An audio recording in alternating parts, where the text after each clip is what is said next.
All right, everybody, welcome to Beyond the Mat. It's Saturday, April 9th, 2022. We're going to do a little weekend review after WrestleMania 38, the fallout of that, review a little bit of what happened on Raw and SmackDown, and some news throughout the week. Look at what's going on ahead. We had some debuts this week, some exciting stuff. Also, some programming notes for you guys. We're going to take a little look back at Survivor Series 1998, the Deadly Games tournament. This being the Survivor Series pay per view just after Stone Cold Steve Austin was the special guest referee in a WWF title match for Kane and Undertaker, where he counted both of them down. The title was vacated, and the title was then decided in a tournament at Survivor Series. We're also going to look at the Raw Monday night, January 4th, 1999, when Mick Foley won the WWF title for the first time. And then following that, we're going to also look at the Rumble from 1999, especially the I Quit match between The Rock, Mankind, and their feud leading into that. And finally, we're going to take a look at Backlash and WrestleMania 2000. So we got a lot of stuff that we're going to go in the Wayback Machine and look at for you guys. But first, we're going to look at what happened this week. Obviously, we all know coming out of WrestleMania, we got Roman Reigns as a unified champion. RKBro retained their tag titles on the Raw side. Usos retained on the SmackDown side. In the match, the Usos fought against Nakamura and Boogs. Boogs was hurt. He did have successful knee surgery this week. Charlotte Flair retained her title against Ronda Rousey in somewhat of a sloppy match, but it was, kind of what I expected between the two of them. You want it to look like a kind of a fight, and that's what it looked like. The finish was sort of a fuck finish where we had the babyface winning twice, the referee not able to make the count or acknowledge the tap out. Flair ends up winning, so we're going to see a rematch there based on what we're seeing on SmackDown. Bianca Belair also won the title, Raw Women's title against Becky Lynch. We saw her come out on Raw this week to celebrate that. And finally, in the title picture at WrestleMania, Naomi and Sasha won the women's tag belts, which was much needed. Now with Belair and Lynch, we were really expecting some kind of return from a Bayley or an Asuka on Raw to challenge Belair maybe. The thing about that is Asuka is not medically cleared at all for in-ring action yet. Bayley is. She's been a healthy scratch. I'm not sure what's going on with that, but I think that, we can't count out Becky running it back with Belair one time at the next pay-per-view. But we also have other heels in the balance waiting for Belair. We got Zelina Vega as a lower class heel, just splitting with Carmella, who could do something in singles. And we have a possible heel turn coming from Rhea Ripley, which we're about to get to. Now, later on Raw, we saw Zelina Vega and Carmella split up. Zelina was blaming their loss on Carmella, calling Corey Graves an idiot. Carmella ended up attacking Zelina and ran away to Corey. They split up. Corey and Carmella got married this week. And we have Jerry the King Lawler is going to be filling in for Corey Graves on color commentary on Monday Night Raw. So that'll be an interesting throwback to years of the past. Not sure how much he watches the current product or how much he's going to bring to the table, but hearing his voice will be a change of pace from Corey Graves. Also on Monday Night Raw, we had a tag team contenders match. Now, this is the kind of thing that doesn't make any sense. They called it a championships contenders match, and the contenders lose, but then they just ask Sonya Deville for a title shot and get it anyway. So why call it anything if they're going to lose? And I think, to me, what they do is they call it a championship contenders match for the purpose of not confusing you to think it is a championship match. I said this last night on the show, but that's why they do it. It's pretty stupid. Not necessarily the name, but just the fact that they put them out there, they lose, they show Rhea leaving Liv in the ring, and then Liv begs for the match, tells Rhea they have a championship match coming this Monday now, and Rhea doesn't really seem too excited about it. Last night on SmackDown, Liv goes to face Sasha, and she's asked if Rhea's there because Liv is so excited that they may win the women's titles tomorrow, the women's tag titles on Raw. She's so excited. She's asked, where's Rhea? She says she's not there. Doesn't seem too confident about where her whereabouts are. And I think based on the rumors and based on everything we see, we're going to see Rhea turn on Liv here. We're not going to see a change to the women's tag belts. And we're going to see Rhea join Edge's heel faction, which he's starting. And he came out to explain to all of us what he's doing on Raw. The Dallas crowd was not very friendly to them. I don't think they handled it very well either. Edge and Damian Priest would have been a lot better had they played off of the crowd's interaction instead of calling the crowd idiots and sort of stooping down to their level, but that is what it is. Now, leading Raw, we had Cody Rhodes come out and give a pretty emotional promo about what his intentions are, telling us it wasn't difficult to leave AEW for him because no matter what he accomplishes in AEW, he's never going to have the world championship that Hulk Hogan, Undertaker, Shawn Michaels, Triple H had. He wants that championship to fulfill that dream of his childhood for his father. And while this was an approved scripted promo by the WWE, I guarantee you all of it was true and originally drafted by Cody Rhodes. So anybody who says it was scripted and not legit, it was certainly legit. It was certainly from the heart. I think Cody Rhodes is great at acting during this promo. Outstanding promo to start out the show and introduce himself to the company, make his intentions clear. He's going after the title. I think we will see something with him getting the title, but obviously we have to get one of those belts off of Reigns, which we'll get to eventually. But Cody Rhodes hits it out of the park on Raw to start it off. Then we get Rollins coming out, shaking his hands. Rollins is a snake in the grass. I don't think that's the end of Rollins with Rhodes. There's something, they're going to run it back again at Backlash. There's going to be something between the two of them that occurs here.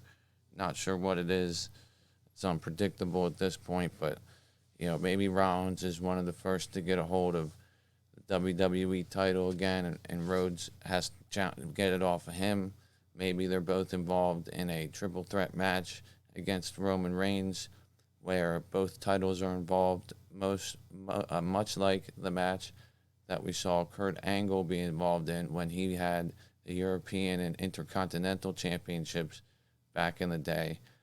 He was in a triple threat match with, I think, Benoit and Jericho, and 2 out of 3 falls. First fall won Intercontinental, second fall won European, and Angle was never pinned but lost both belts. And I think they can do something similar like that with Reigns in a triple threat match where he's not pinned on the first fall, loses one of his belts, but then makes the pin to retain his Universal belt, and he still reigns supreme at the top at the end of the day. Now, originally I thought maybe he'd just throw this belt back to Raw or throw the Universal belt back to Raw so they could keep the lineage with the WWE belt with him. But based on what he said in his promo last night, that getting both belts wasn't enough, I don't think that's his intention. I think he's going to lose it in some way, shape, or form. Now, Nakamura comes out, interrupts them last night. First, I'm thinking maybe this just is he's coming out here to confront the Usos. They give him the super kicks. I think Nakamura is the next Roman Reigns feud. I think that's what we're going to see him do at Backlash. It's going to be Reigns versus Nakamura. Now, does anybody believe Nakamura can knock Reigns off? No. But you have to sort of put up with that for a minute. Backlash is at best a C-level pay-per-view. You know, they go in there. They have to have something for Reigns to do, some sort of competitor that can give us an entertaining match while they heat up some other big guys.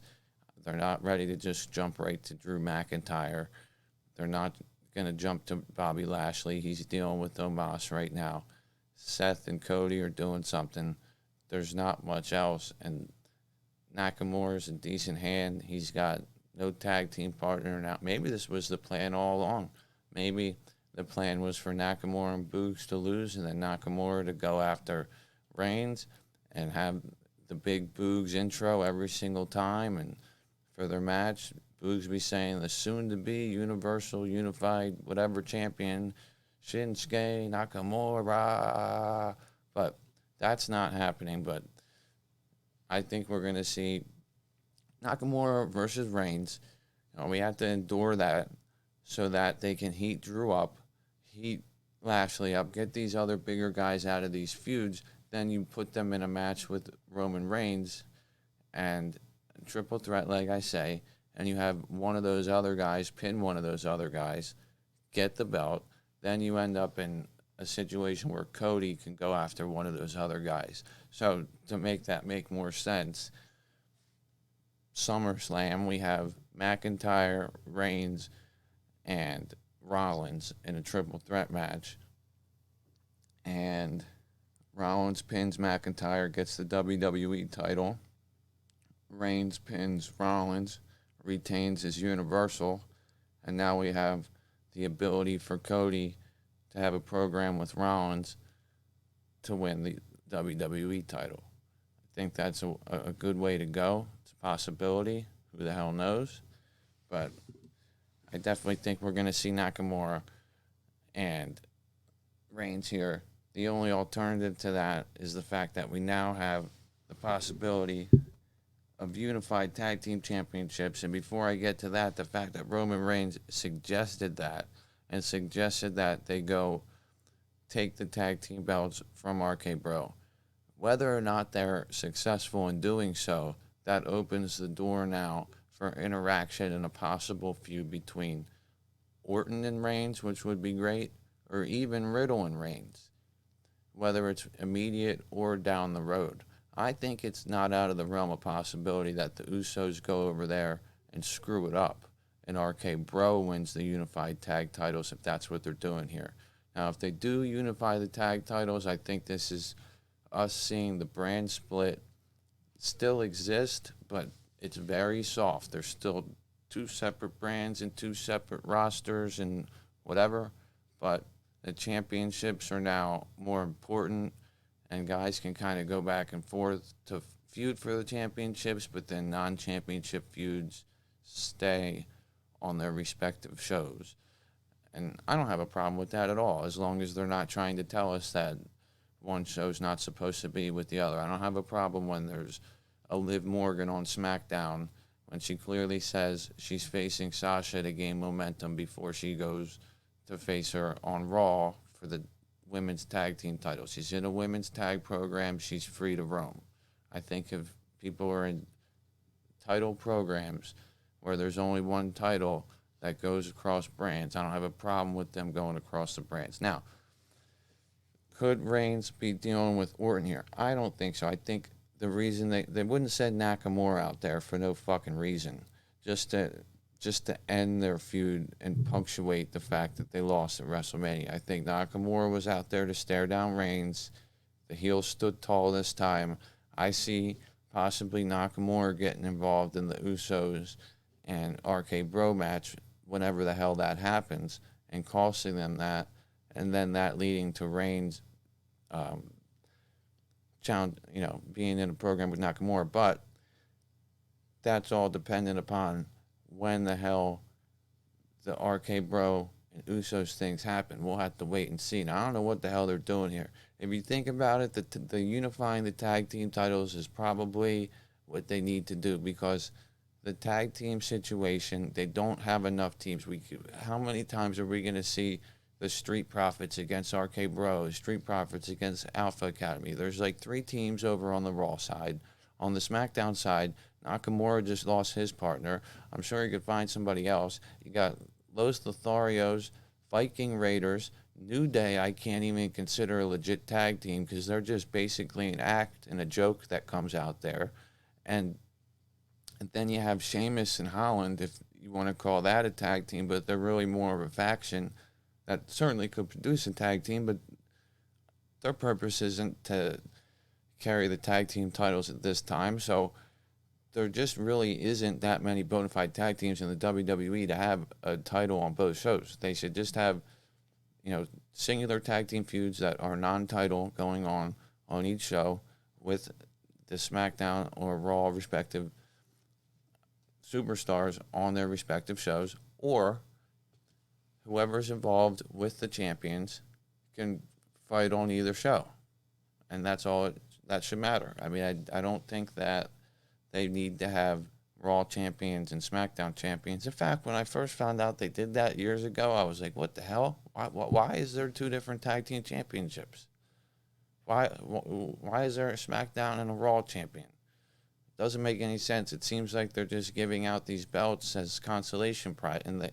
And right now, with the amount of people on the roster and the direction things are going, they don't need to have all these. I think unifying the belts is the best way to go. I'm excited to see it happen. I'm excited to see the Usos and RK-Bro interact here. And I'm excited to see where it goes as far as the way it impacts Roman Reigns. Like I say, I think we can, my opinion, and I'm okay with it, I think it's safe to say Nakamura is going to be Reigns' next opponent. Is it believable he can beat him? No. But you also had to consider at the next pay-per-view, it's not always Roman Reigns' match that has to be the top match on the show.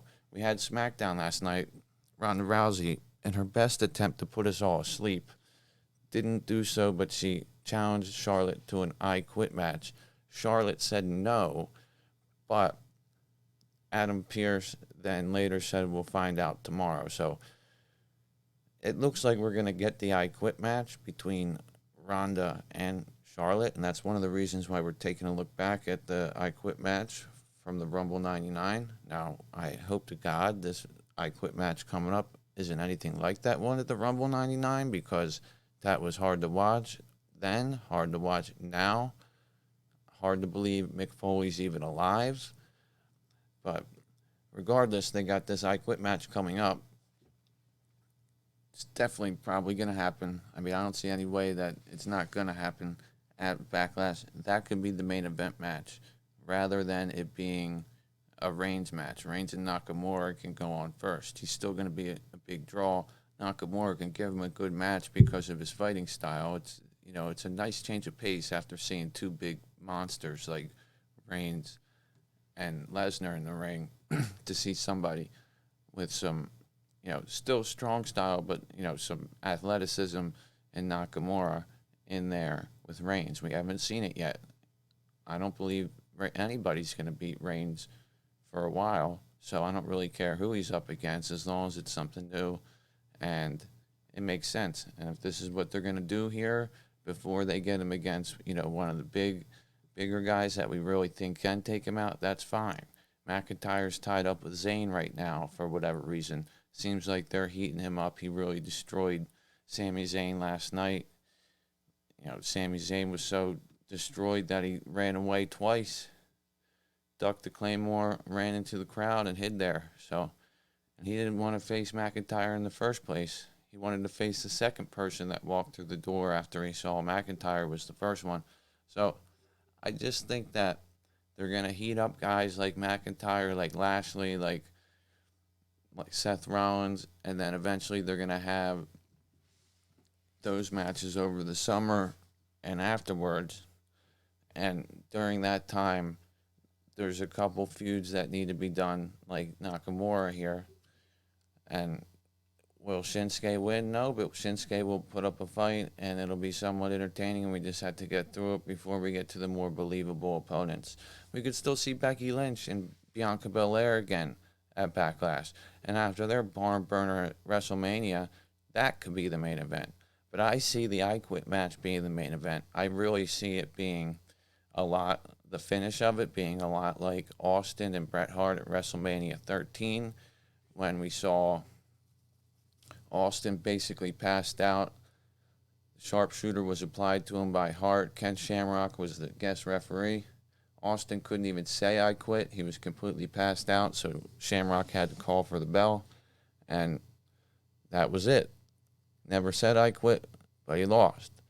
Now, in this situation, we have Charlotte Flair. I think she's going to be so beaten and in some sort of submission hold.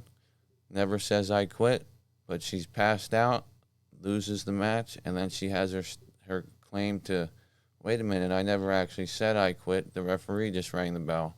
And then the story goes on. Now, to be honest with you, I couldn't believe this damn story was still going on at the WrestleMania. I thought Ronda was going to go away. But they're hell-bent on keeping it going, and I Quit match isn't a bad stipulation. I'm a little bit excited for it, so we'll see what happens with it. And on Raw, we also had return of a familiar face, but he didn't want us to think he was very familiar. Elias made the return. He called himself Ezekiel, referring to himself as Elias's younger brother. Now, he looked ridiculous, all shaven, and in the gear. You know, it's just putting him out there in trunks after we've all gotten to know him in basically street clothes. But I thought that the way that they brought him in there, I don't know how else they would do this, is they brought him in with Kevin Owens, and Kevin Owens basically acted like the fans would. It's like, you're Elias. You're not Ezekiel. And I think that kind of broke the ice and got it through.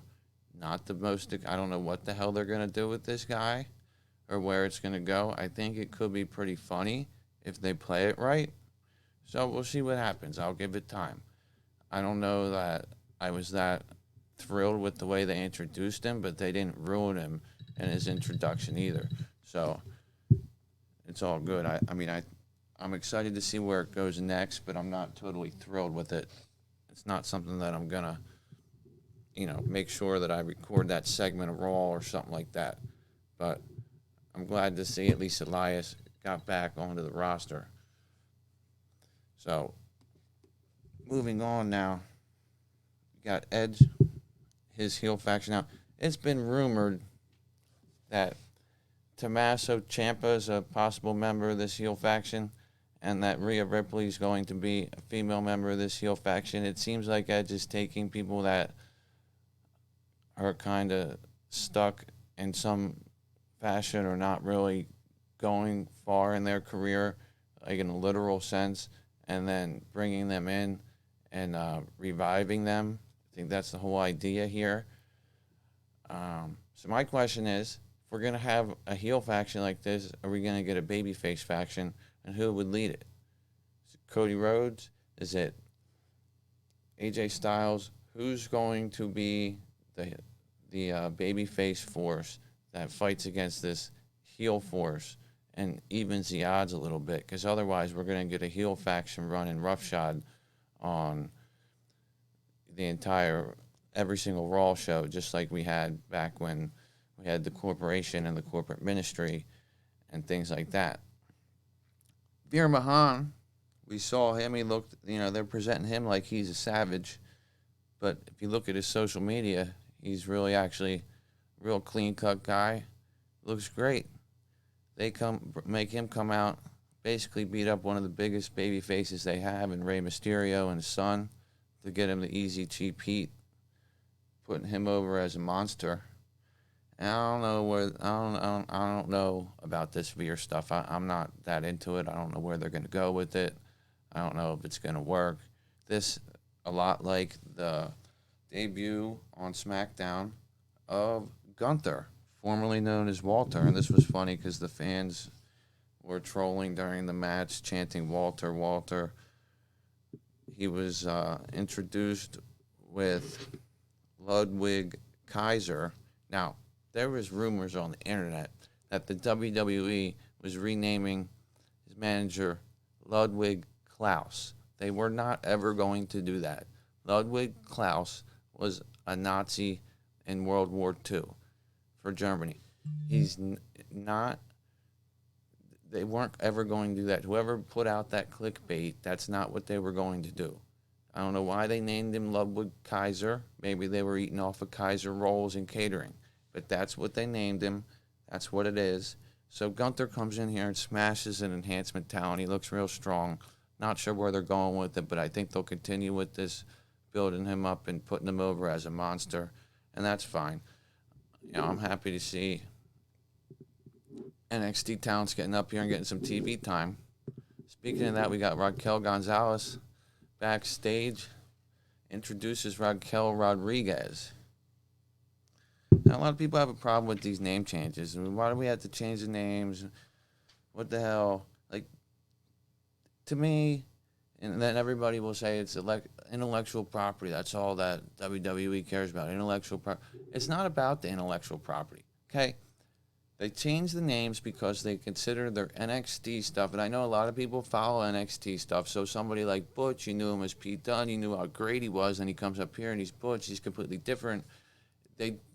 It's almost like you're a baseball team and you have the minor leagues. That's what they consider NXT, the minor leagues. So when they bring you up, they don't assume that everybody who watches Raw watches NXT. I know a lot of us do, but not everybody. And even if we do, they want us to see this as a growth of the character and an evolution of the character and a difference of the character than what they used to be. They don't want us to think that we have NXT version of whoever up on Raw. They want us to think it's the new and improved version. Is that an insult to our intelligence? Maybe. I don't know. But I don't have a problem with the name change. Raquel Rodriguez versus Gonzalez. Don't care. I actually like alliteration. It's fine. Raquel looked like a complete giant here. She looked like she could kick any women's ass on the roster. Now, they did this thing with Los Lotharios coming in trying to get a kiss from her, and she quickly got rid of them. And I really hope that they're not rubbing her up against the Lotharios for a little while and making her have to deal with that. I hope that was a one-off thing. But she looked great here. And then, you know, like I said, we had Gunther last night. We also had Lacey Evans make a return in a vignette. Great vignette. I felt like I actually liked Lacey Evans after this. Was not excited about her return at all. Didn't want to see the Southern Belle ever again. Comes back here. Starts talking about how rough her childhood was, about how her mother had to take her away from her drug-using father, and that they were all over the place. One day just put all her stuff in black trash bags, picked them up from school, took her and her sister somewhere else. Tells us about how she was a Marine and how she might not be better than any of the women in WWE. That doesn't make them better than her. And then Cole lets us know that the story's going to continue. So looks like they're building Lacey Evans up pretty strong here. They're not just going to bring her back and throw her against Aaliyah or Shotzi Blackheart or something like that. And speaking of which, Shotzi Blackheart, we haven't seen her much lately on TV because she's dealing with back issues. It's not like they forgot about her. Then again, who the hell knows what's going to happen with some of these women. I haven't seen Aaliyah in a while.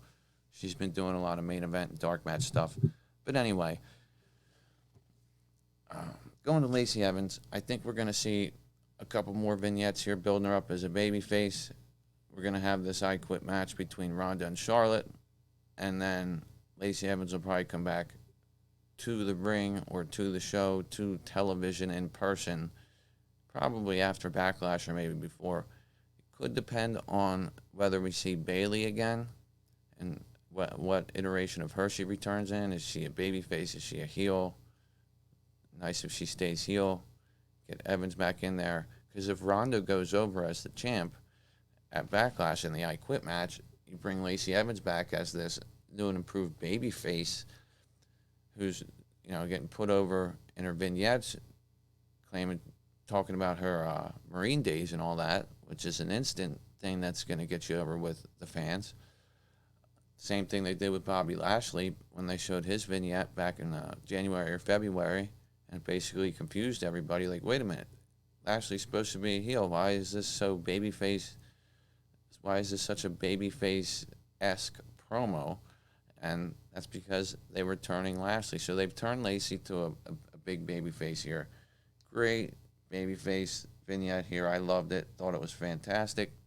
And so, like I say, we probably won't see her on television until after Backlash. But if Ronda goes over, then how is Ronda and Lacey Evans, Ronda being a babyface, Lacey Evans being now a babyface, how's that feud going to work out? And I know we don't always have to be married to the heel face thing, but maybe Flair loses her title and Lacey Evans comes back, starts dealing with Flair.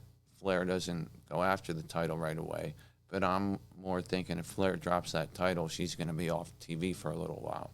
So, that being said, it seems like they're heating up Evans to go after a heel champion or another top of the roster heel. Not sure what the hell they're doing, but I'd sure as hell like to see them bring her back right now based on that. Based on Ronda Rousey's promo last night and all the ones she's done versus one little vignette by Lacey Evans. I'd rather them switch places right now and Lacey Evans be the one feuding with Charlotte, because Ronda's just not good on the mic. Flair does the best she can, and it's just the one thing that this Ronda Rousey situation has done is it's increased my appreciation for Charlotte Flair across the board, not just promos, but her working ability and everything like that. She is one of the best. People will say, well, this is one of the best in the world. Why can't she get a good promo out of Ronda Rousey? Well, Ronda Rousey's miscast. She's not somebody who is going to exude the energy you need a babyface to. They put Caleb Braxton in the ring to remind us 15 times that she really did make Charlotte tap out. And Ronda couldn't even do anything with that material. It was just, it's getting old, but the stipulation of the I Quit match adds a little bit of juice to it and makes it worth it. So I'm for it. I'm okay. We got Madcap turning on Corbin last night, and something that we saw coming from for a while. Corbin hasn't been laughing at Madcap's jokes.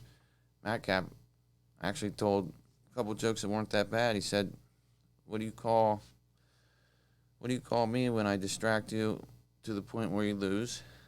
He says Madcap loss. And then he says, what do you call Adam Pearce if he runs a brothel?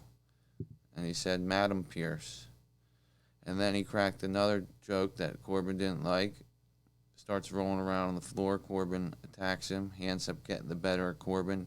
Beats his head on the announce table over and over and over again.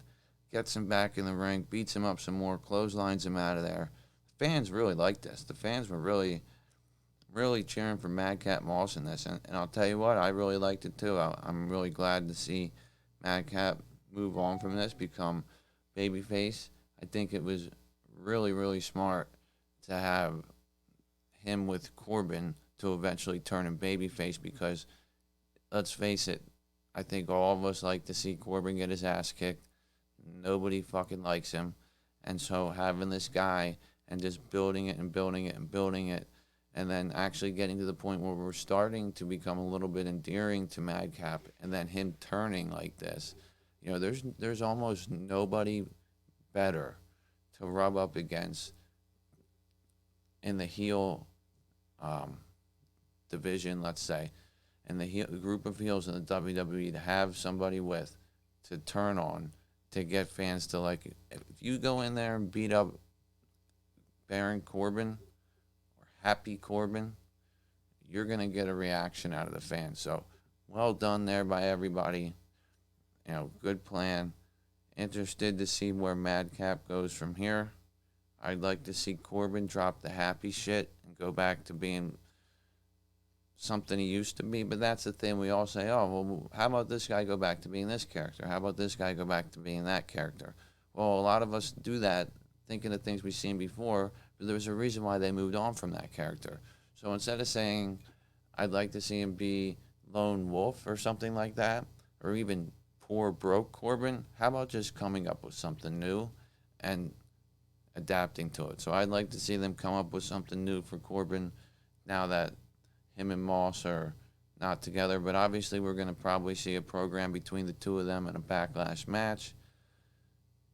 Maybe Corbin can hit end of days on Madcap, and Madcap won't kick out of that because we know Corbin, as he said in an interview just before WrestleMania, he'd rather nobody ever kick out at end of days than win the WWE Championship, Universal or Heavyweight. And Drew McIntyre kicked out of it, so he doesn't have that anymore, but he can get that streak started back up again. We had Drew McIntyre totally destroy Zayn last night, like I said. Ricochet set up for an IC title match next week against Jinder Mahal. Jinder Mahal back there begging Adam Pearce for this match. Finally, he gives it to him. So we're going to see Mahal and Ricochet next week. Should be a decent match for the IC title. We're also going to see McIntyre and Zayn again. And Roman closes out the show telling the Usos to go after those belts, and I'm interested to see where this goes because it can open up Roman to feud with either of the RKBro members, but then we get Nakamura coming out, and so I think we're going to see Nakamura against Reigns, and I think that's all there is to it. I don't think it's that great, but I think it'll be okay. I think that they're going to have a decent match. Roman will go over. There will be other matches on that pay-per-view that will probably be better, and that's fine. Now, got a couple fan questions here.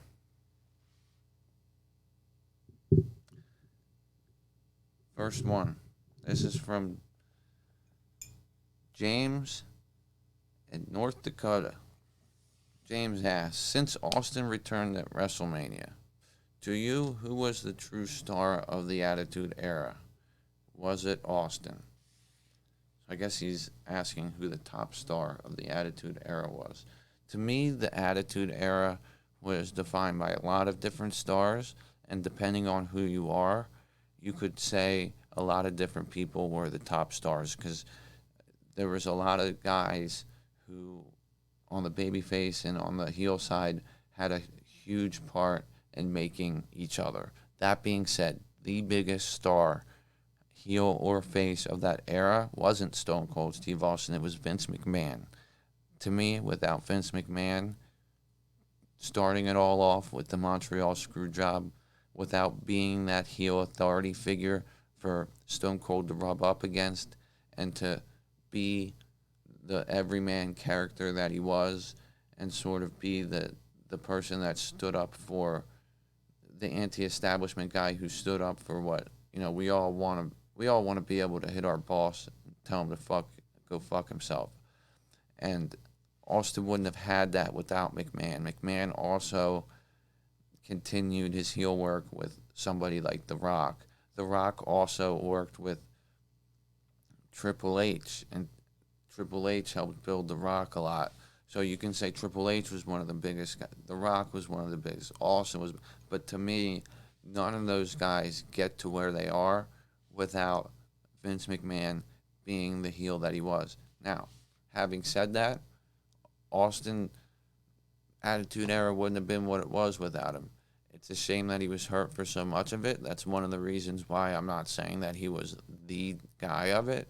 But he had he had his 5-star match with Brett at Mania 13. He had the match at 14 with Shawn Michaels. He was a hell of a wrestler before he was injured in the accident with Owen Hart. The pops that he got and the stuff that he did for the business I have an immense amount of respect for. Was he my favorite wrestler back then? No. To be quite honest with you, The Rock was my guy. But Stone Cold was a close second. But at the end of the day, I think that Vince McMahon and him doing the things he did as the heel, being that asshole, evil fucking boss, did more for everybody else than anything else. So there's my answer to that one. Second question. Got,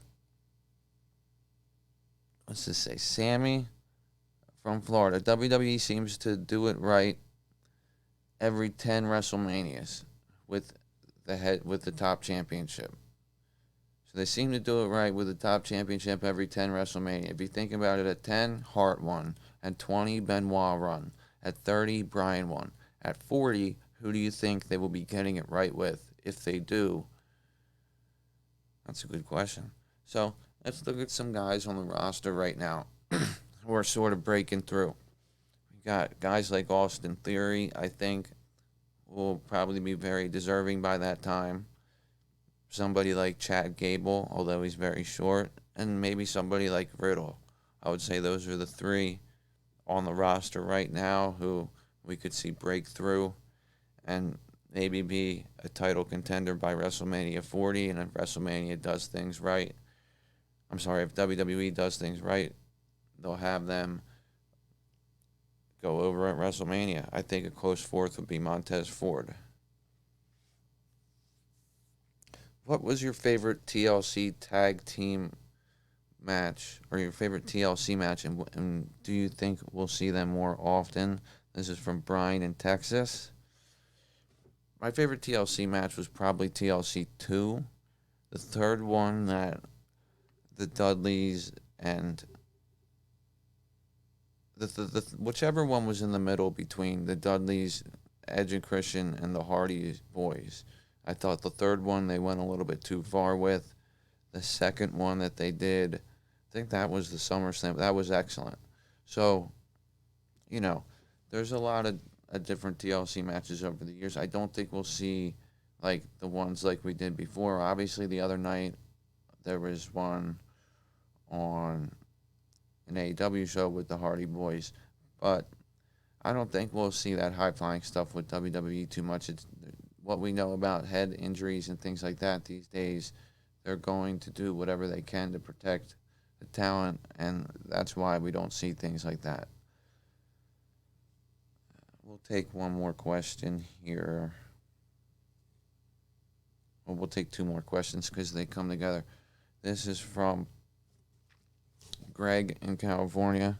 He is asking, what other members will Edge add to his faction, or what member would you like to see added to his faction? So I'll take that in two different parts. What other members do I see being added? I think based on the rumors and everything else and just how things are playing out, we're going to see Ripley in there. You know what? Ripley looks the part. She needs a change of scenery. She needs something there. I think it's a great thing for her, and I'd love to see her be the next person to challenge Belair, and that's what I was going to get to earlier. Once Belair is definitely through with Becky for at least the time being, I really want to see Ripley and Belair in a program. They've sort of been teasing that. Anytime they've had like these multiple women matches, there's a lot of times when we'll get a face-off of Belair and Ripley in the ring. They were the final in the gauntlet match before the Elimination Chamber. So I would really love to see Ripley turn heel and go against Belair. But to answer the question for the faction, I think we'll see Rhea, we'll see Tommaso Ciampa, and maybe somebody like T-Bar in there. Now, who I would like to see join the faction is somebody like Finn Balor, because we've been seeing him getting pinned by Theory week after week here. It's foreshadowing that Theory's probably going to challenge him for the U.S. title and likely beat him and win that U.S. title. To me, they don't need to do this. I think Theory's honestly reached the point where he doesn't need the U.S. title. He's almost surpassed that level on the card. They could build somebody else up to defeat Balor and win that U.S. title, but it's a shame seeing Balor week after week getting pinned, getting sort of embarrassed in these matches, But at the same time, there's a reason they're doing that. They have the unified tag. They wanted both tag teams to see the Usos and RK-Bro to look strong in these matches. They didn't want to have either of the tag team members get pinned, and they're obviously heating up Theory here for whatever the hell they have planned for him. So, we got Finn Balor.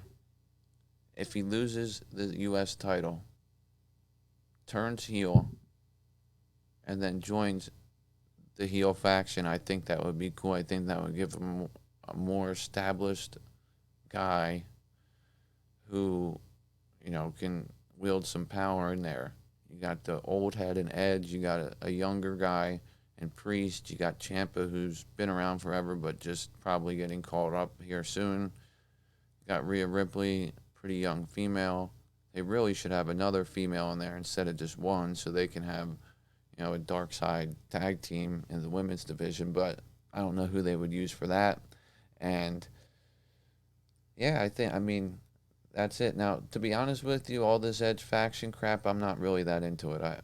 And the reason is I just feel like Edge is overacting and stuff like that. I'm all for factions. I'm all for storyline. I'm all for waiting to see how things play out. I just feel like it's going to be another situation where we had to tie up 40 minutes of fucking Raw that's already littered with recap videos and segments that aren't always that interesting, and rematches and stuff like that. We got to deal with Edge coming out and giving us these speeches with all his high vocabulary words that he got out of vocabulary workshop from AP English class. It's just sometimes it's too much. Now, like I say, I'm open-minded. I'll see it play out.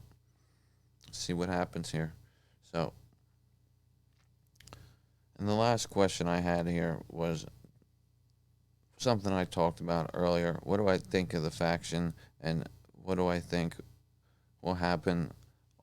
Do I think there'll be a counter faction formed, like a face faction? My answer to that is actually no. I don't think they're going to form a face faction. I think I'm just going to roll with this heel faction. We'll see where it goes here. See who joins it, and then we'll see what happens as far as how they disrupt things on the card, how they disrupt other faces. It'd be nice to see a babyface faction, but it's been like this forever with in wrestling. Heels come out and support each other.